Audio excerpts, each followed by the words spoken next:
calm down, because he just want to learn something, so I teach him something. I am the one that teach. Call me 10 wins and 20.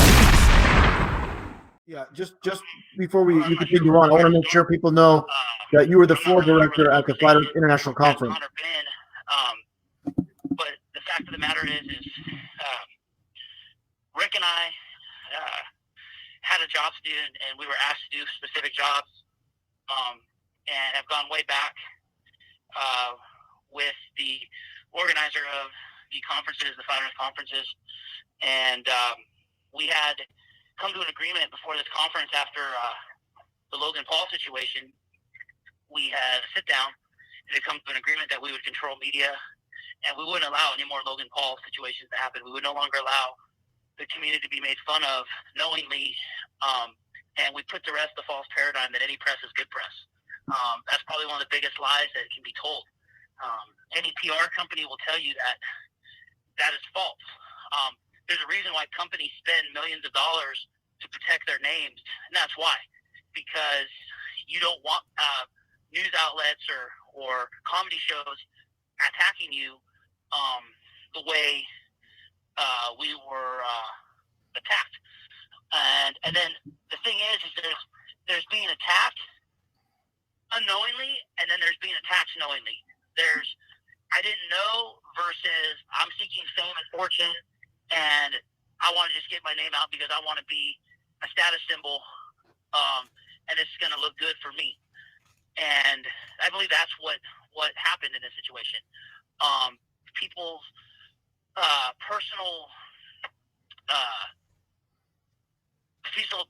personal feelings, or they're wanting to feel status or some kind of popularity, weighed into their decision rather than thinking about people that have been with this person from the beginning. That without guys like me and Rick and Cammie and others, these conferences never would have happened. And the people attending these conferences, I don't think truly know that. I don't think they truly know what it takes to actually put on what they experienced, what goes into it behind the scenes, and all the hard work and labor. And as a floor director, I have several responsibilities. One is to protect the integrity of what's happening on the floor, to protect the integrity of what's being said on the stage, to keep the conferences best I can on schedule outside of extenuating circumstances. But I also had more of a role to control content, specifically media, which is why Rick and I set up a press conference, is why we set up a media room, which is why we issued press credentials, which is why we went through all of these things to put a check and balance into the situation, so that we would not have a situation where we had a couple weeks ago with flat earthers being made look stupid on national television on one of the highest rated late night shows there is. And the fact is, myself and Rick basically had our jobs put in jeopardy because people thought it would be a great idea for some personal gain to do something like this, and intentionally did not tell us. We found out after the fact that other key speakers at the conference were told what was going to happen and who was coming, and Rick and I were intentionally left in the dark. And that is the fact. I'm not trying to throw anybody under the table. I'm not trying to say, people are bad persons. What I'm simply saying is what happened. We were not told after we had an agreement that these people were coming and what their intention was. And name tags were issued, credentials were issued. When we checked on who these people were, we were told by the organizer, no, that's okay, they're good. And the story that hasn't been told is that news, quote-unquote, crew, which wasn't really a news crew, assaulted one of our attendees to the point where she made a police report, threatened to sue ABC, threatened to sue FIEC. And what was the organizer's response? The organizer's response, when confronted by this female, was to throw her out of the conference. That was the response. Wait, he did throw her out? And I still wasn't notified about her until the following day. Hold on, John, hold on. Did he threw her out? He tried. Oh, he wow. was going to. Whoa. Yeah, that's one of the reasons I was so upset with him, because he was going to throw her out of the conference the day before, and he threatened to. He threatened to get me and have her thrown out with the Texas State trooper that was there. Brown. you say to him? What'd you say to Robbie? Well, I didn't know about it that day. I found out about it later, and I confronted Robbie when I was with Mary, and he didn't have anything to say other than he tried to pull her and separate her from us and take her into a separate room away from me, and she refused to go. She's like, no, I'm not going in a room alone with you. John, she had already been molested that day, so she didn't want to go in a room alone. Right, and this is the Well, I don't think. Hold on. Don't make it sound like that's what Robbie was going to do to the lady. No. Robbie didn't do anything. No, her mindset. But she had been accosted the day before, and she was not going to go into a room alone the next day with him. She was smart to have a witness. And any good business owner, conference director, you never go into a meeting like that by yourself, ever. I mean, when I was in management and I brought in somebody, I would always have an assistant manager, a director, a floor supervisor. I would have somebody as a witness to what's going on. That's just common practice, especially when somebody's making a complaint. You always want to have a witness. So the fact that he didn't want a witness is concerning to me.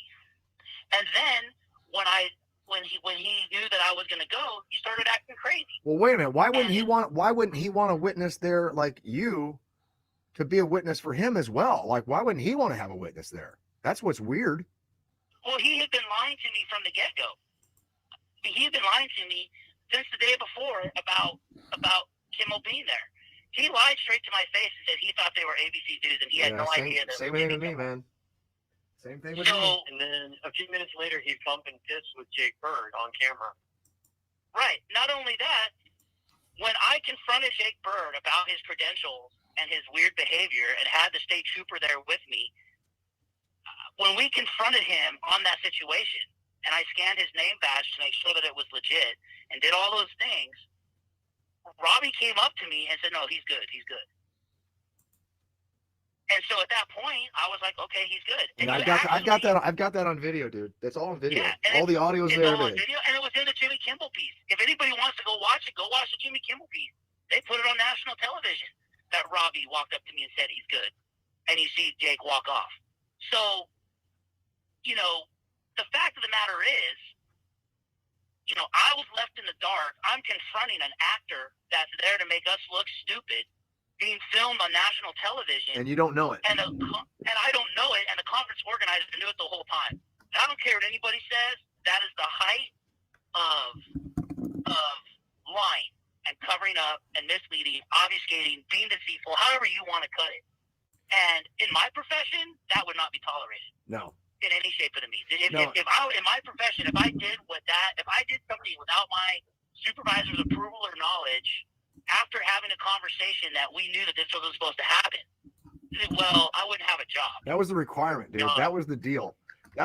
So we didn't have to deal with we wouldn't be doing the show right now. We wouldn't have been on the air however many hours we've been on the show now. John, what did you say to Robbie?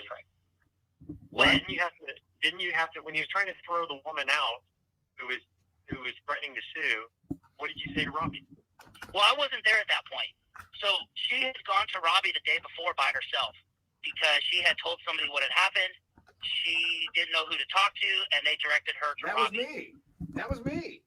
I said, I told her, I said, I don't know what's going on. I said, but you need to go talk to Robbie right now. I said, there's nobody that's going to be able to handle this but Robbie. He's the one that's made he's the one that made these decisions of these people being here. I don't know anything about it.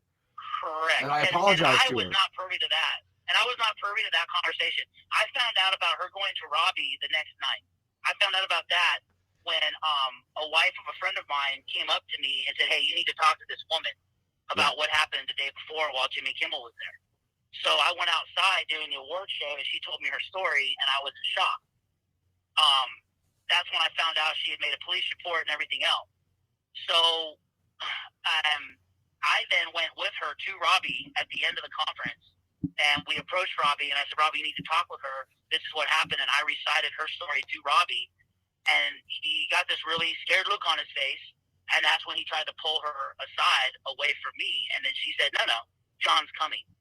And he said, he doesn't need to be there. He doesn't have to be there. He doesn't have to be there. And he started running around the table. His eyes started to bulge out. He started acting crazy. He was making these weird noises. And he sat down at the table, And I went and I looked at him right in his face, and I said, dude, you are going to explicitive in this situation. I said, you need to talk with her. I'm trying to help you. I'm your friend. I'm not here to hurt you. You need to settle down and talk to this woman, or you're going to get sued, and it's not going to go well for you. And ran around the back of the table, and his eyes still budged out, and he made those weird noises again. And then he started running down the hallway, and I asked him to stop, and he just kept on going. And it was ghoulish. It was crazy. I've never, honestly, haven't really seen anything like that in my whole life. It was crazy. It was like he was scared of me, and I was his friend in the sense that I was trying to help him. I was trying to help him avoid a lawsuit that he was staring down. Somebody just asked a question real quick in the chat. They said the clown with a broken leg pretending to be a flat earther was followed around by a cameraman to get all this footage. Did we see that? Yes, we saw the cameramen. We saw them. That's what we started doing, just so everybody knows. Immediately when we started figuring out that we thought this was ABC News, the first thing that I thought, and I told Andrew, I said, and correct me if I'm wrong, Andrew, did I not say? I said, I think this guy's with them. I think that guy, the guy at the crutch, is with that camera crew because they keep pointing the cameras, and we all kind of saw that happening. And that's when we started realizing, that's when we started going up to their viewfinder without them realizing. You'd sneak up and you could see what was on their viewfinder. And we saw that it was only that guy. And they weren't even doing an interview. They were like filming past where they were acting like they're doing an interview, and they were getting that guy. And that guy was interrupting all these other interviews. Like when they would stage an interview, like say Chris Pontius, the guy comes up and he's trying to act like he's stomping on the globe with this little crutch thing. Right. And, you know, and then people had come to me about that as well before you even did. Yeah. There had been several people that already come up to me, and then you were the catalyst that got me to go investigate it. Well, that's why I came run over. I go, get these guys out of here now. I said, they're together. They're together. And at that time, we still didn't know for sure it was Jimmy Kimmel. They had their badges covered up. They flipped those badges around. They had multiple lanyards on. They did. They didn't have, not all of them had just one lanyard on. And so that is correct. Yeah. And so plus I'd already been told by one of the guys, I said, and this was verbatim what I asked him. I said, so who are you with? And he said, I'm with ABC. And I said, yeah, ABC News, national or local? And he went, well, I'm with ABC. Yeah, national. I'm national. I'm like, okay. So anyway, I like I said, man, whatever was going on, no, I cannot, to me, none of it makes sense. It was, you know, if anything, it was more like, I felt like I was punched in the gut just because the fact that we were just kind of thrown under the bus to figure this all out. And he didn't just pull us aside and go, guys, listen. Hey, man, you know, I made a deal with Jimmy Kimmel and those guys to come in. You know, I sold them tickets. I made some money off of it. I thought it'd be great, man. Great publicity. Never said that to me. I don't know about the two of you. I don't know about anybody else. No. I don't know what was said between he and Mark. I was never notified. Yeah. All I know is that it is what it is. So we've kind of taken over Ben's show here, but I look at it from this standpoint. It was awful that it actually happened. It was awful that it was even allowed to happen. It was awful that maybe something should have been different after Denver. I don't know.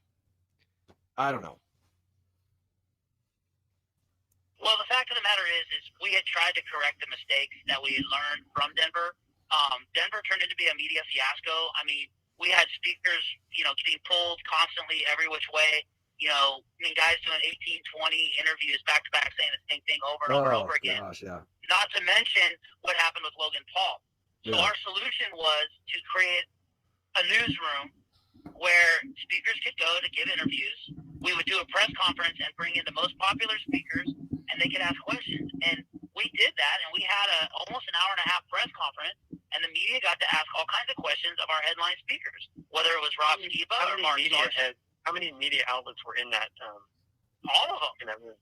But that ABC crew was not. There was probably 15 or 20 people from the media in there, plus camera crews. Like actual reporters. InfoWars was in there. Coast to Coast was in there. The Dallas Observer was in there. The Dallas Herald was in there. CBS was in there.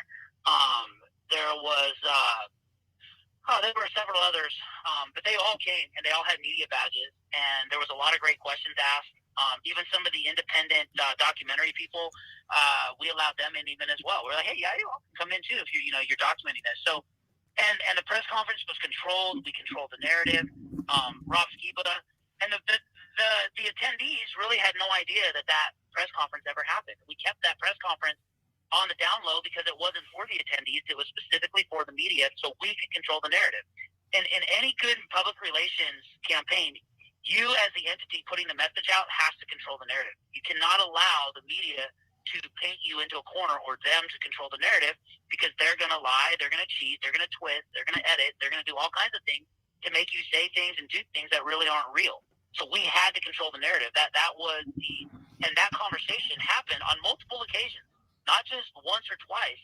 That happened on multiple occasions between the floor director, the MC, and the organizer. The bottom line in this, it should have never happened. We had already had this. This was already discussed. This was already set up. And like I said, there was many reasons why you don't let them in after what happened in Denver. Well, Rick, I'm going to interject something here. I know Robbie's not going to like it. Robbie and I have always been in good terms, but here's the thing is, and again, Robbie, I just need to say this. After the whole fiasco with Logan Paul, he personally told me, in a Skype conversation, he goes, Russian Viz, the next time I'm going to have any celebrity involved, I'm going to get in contact with you first. He never, and this is nothing bad on Owen Benjamin. He's said nice things about me. He's played my video clips during his live streams. So this is not a knock on him per se. But what I would have suggested, we can get into this, of course, Rick, with what happened with people walking out and you addressing this at the conference. But the point I'm making is he never got back to me and said, hey, Russian Viz, we're going to have Owen Benjamin at the Flat Earth International Conference. What do you think? I would say, yeah, I know Owen's work. Just have him tone it down a bit, because you're a believer. There's a lot of believers that are going to be there. And I want you to continue from there as far as the language that was used and people walking out. Yeah. Oh, the language that was used was when Owen Benjamin, I'm going to be honest with y'all, I didn't really know who Owen Benjamin was.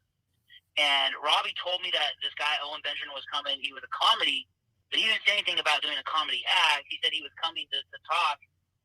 And Rick had described his YouTube videos as kind of like being in a barn or man cave and just kind of talking.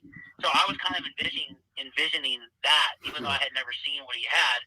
Then when the comedy show started and we're a few minutes into the show and we're talking about, oral sex and copulation in the middle of the Flat Earth conference where we're supposed to be talking about the creator. No, he was talking about hand massages. Let's call them hand massages. Yeah. Happy endings in Walgreens. I mean, I'd get him walk out. I'm like, this isn't. This is not this. I knew then, and I was told too, John, that it was going to be more like the podcast, not real stand up, and it was going to be more like kind of like just having a discussion about flat Earth. I was told that it wasn't going to be risque, that he was actually going to, talk to him. And, but you can't expect them not to do anything. But dude, where he went, I had to make the apology the next morning because I had people coming up to me, and not just like a couple people. I mean, I kid you not, I had at least throughout the day, and I had people say thank you later for saying that. But I had at least 20 people come up to me, and that was part of the conversation. And Andrew, were you not with me when we were sitting down in the chairs outside after he started? When I left and we were sitting down there, did we not have people coming up to us going, "What is going on?" Yeah, absolutely. And then he also drops the N word, which gives fuel for the local media to run that. So they printed that. Yep. So it's just really bad judgment by. I don't think he's as funny as everybody thinks he is. I don't. I'm sorry. Whatever. I don't think he's as funny as people thought he was going to be. It wasn't funny to me. Well, Rick, didn't Robbie come up and apologize to you afterwards? You mean after everything was over with? Yeah. What did he say? Well, I mean, yeah. I mean, he said I was back in the back tearing our stuff down, and it was just, it was like hey man, I'm sorry I dropped the ball, man, on Jimmy Kimmel, and walked away. And as he was walking away, when he was walking away, I said, "You dropped the ball." I said, "You scored a touchdown for him, man." It's just another lie. You didn't drop the ball. You orchestrated it. You were part of it. You're fist bumping Jake Bird. So screw off with that, man. I mean, he's putting people's livelihood at risk and lying to you guys. Yeah. It's unacceptable. No, he's fake, dude. The whole thing was fake. I'm glad it's over with. I am seriously glad it's all over with. And you know what, for the people that have been saying dumb stuff in the chat about me and you don't believe me, I don't care. I don't care. So there. I don't care. I'm gonna continue to do what I do. You continue to do what you do. If I give you some purpose in your life to make lies up about me and you feel better about yourself, keep going. If you do the same thing about John, if you do the same thing about Andrew, if you do the same thing about Mark, if you do the same thing about Ben, if you do the same thing about Rob Skiba, if you do the same thing about Patricia Steer, if you do the same thing about all these people, and the list goes on. And when it's not us, it'll be the next person. When it's not the next person, it'll be the next person. And before you know it, you're nothing more than a banning chicken in a little chicken coop with a bunch of other chickens going and never showing your face. You're a fake, you're a fraud, and you're throwing cold turds against the wall, and you've got dog poop stacking up, and it's starting to stink. Enjoy your life.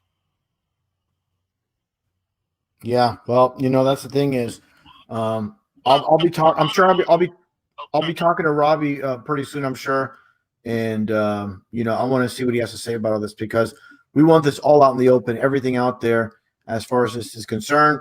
We'll see what happens. This is we have 3 people here, that were personally involved, of course, with this conference saying this.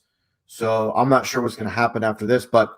Again, there needs to be, his side. I don't know what he can say after this, really, to be honest, Robbie. But again, we'll see how it goes from here. But anything else you guys want to talk about regarding the situation? Well, I would just like to point out that after the conference was over, when I was getting ready to leave in the morning, I did send Robbie a text message and asked him to give me a call and ask that, hey, let's talk about what happened.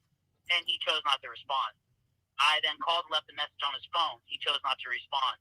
I then text messaged him and called him several times after that, including just a couple weeks ago. I sent him a message. I said, hey, because I don't want any ill will between me and Robbie. Was I upset that Jimmy Kimball was putting me on national television and that I had to go beg and plead with the executive producer to not put my image on national television? Because it would affect me in my position, what I do here locally in the town, in the city that I live in. Yeah, was I upset that I got lied to?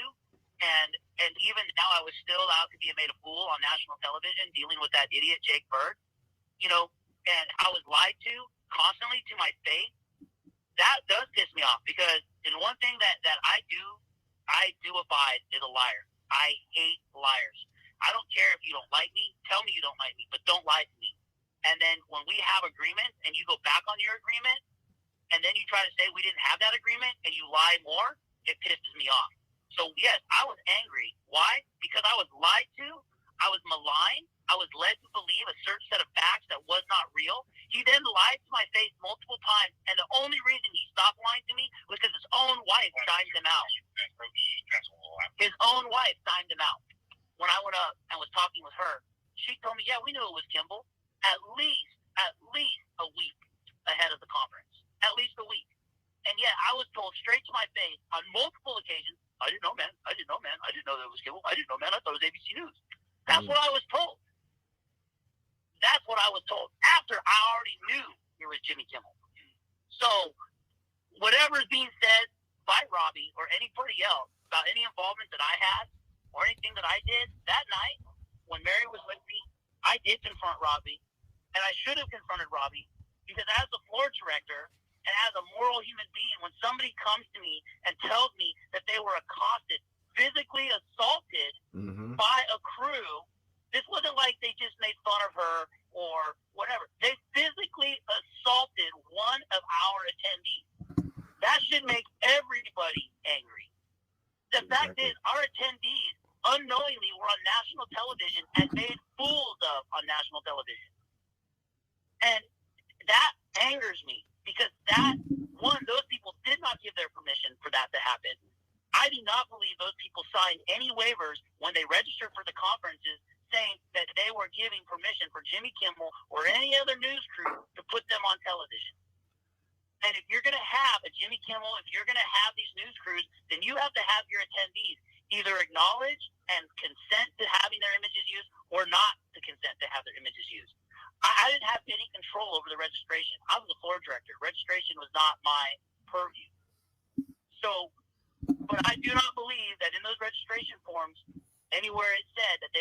consent to be on national television and be made fools of. Well, I'm going to tell you right now.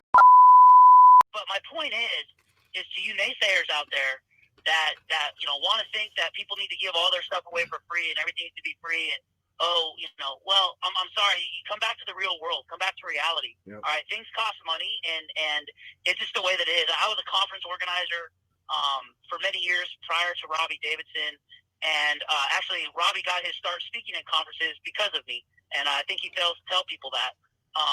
So the situation here is when it comes to organizing and running conferences, it just flat out costs money, and this man took every corner that he could cut to not pay his speakers. To all you speakers out there, how many of you guys got a speaking fee for being on the main stage? How many of you got your airfare paid for? How many of you got everything paid for you to come and speak at these conferences? I know for a fact you didn't. And that is a crying shame that an organizer of a conference would invite people to be main stage speakers and then not pay them to be there, or at least pay their travel expense. Come on now. That is just outrageous. I mean, being in the conference industry on the side, I can tell you that doesn't happen. You go to any major conference in the United States of America, and I don't care what the affiliation is, any main stage speaker is going to be paid to be there. That's just the reality. There are some speakers like Rob Skiba who are an exception, and a guy like Rob Skiba says, hey, I'll come speak anywhere, anytime. You give me 30 people, but you got to pay for me and my wife to come. So he doesn't ask to get paid for his speaking, but he asks you to get him there. And that's only right. If you want to invite somebody that has knowledge that you want to gain, you have to pay to bring them there. You don't just get that stuff for free.